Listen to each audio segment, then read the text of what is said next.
आपका सबसे बड़ा दुश्मन इंसान नहीं है, वो तो एक झूठ है जो आप रोज़ खुद से बोलते हैं कि मैं सही वक्त का इंतज़ार कर रहा हूँ।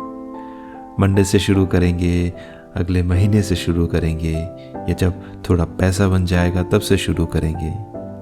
तो दोस्तों, सही वक्त ना कभी नहीं आता, उसे लाना पड़ता है। जब आप बिस्तर से उठने के लिए लड़ते हो वो सही वक्त है।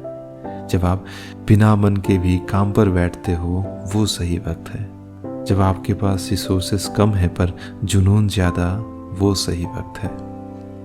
इंतज़ार करने वालों को सिर्फ उतना ही मिलता है जितना कोशिश करने वाले पीछे छोड़ देते हैं। आपका कल आपके आज पर खड़ा है। अगर आज आपके पास मेहनत है तो कल वो रंग ज़रूर लाएंगे। तो निचोड़ यही है दोस्तों कि कंडीशन परफेक्ट होने का वेट मत करो, शुरुआत करो, कंडीशन अपने आप ही बन जाएंगे।